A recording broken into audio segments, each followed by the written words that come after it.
आज मैं आपको सबको एक ज्ञान की बात बताता हूँ। ये वेदों का सार है। आपने अक्सर देखा होगा कि जो आदमी धर्म कर्म करे, अच्छे काम करे, भगवान की भक्ति करे, उसको ज़्यादा कष्ट मिलते हैं।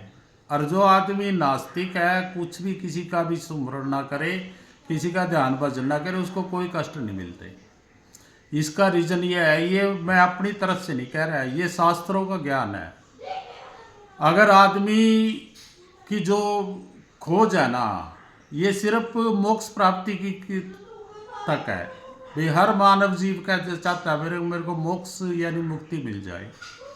जो आदमी धर्म कर्म करता हुआ, अच्छे कर्म करता हुआ, भक्ति करता हुआ भगवान की, जब उसको मोक्ष की तरफ जाता है ना वो, तो मोक्ष आदमी को जब मिलती है जब जितने भी अगले पिछले कर्म है वो शून्य हो जाए।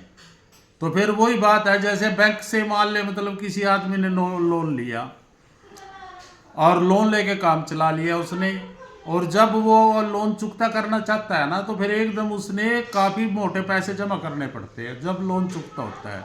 वैसे किस्त देते रहो थोड़े थोड़े। ऐसे ही हमारा मानव का जीवन है, यानी कि एक मतलब हम अच्छे बुरे कर्म करते रहते हैं। इस जन्म में मान ले मतलब हमने बुरे कर्म करे, हो सके हमारे को इसमें उसका मतलब सजा ना मिले, अगले जन्म में मिल जाए। फिर ऐसा ये चक्कर चलता रहता है।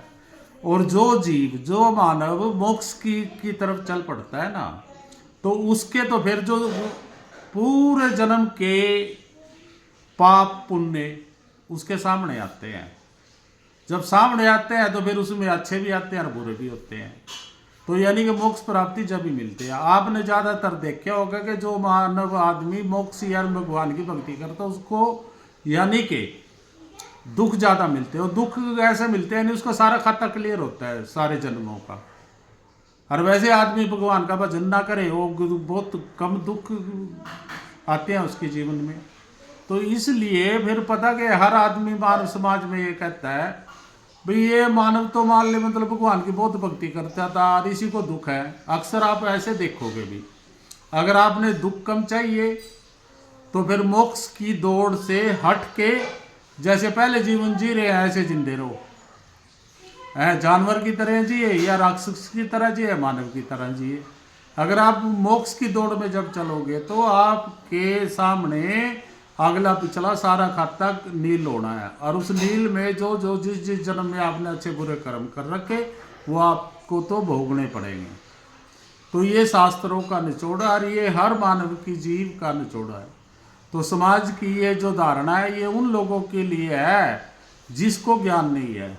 और ज्ञानी कभी भी मान ले मतलब इस चीज़ को गलत नहीं ठहराएगा, अज्ञानी ही इसको गलत ठहराएगा। ओम नमः शिवाय। इस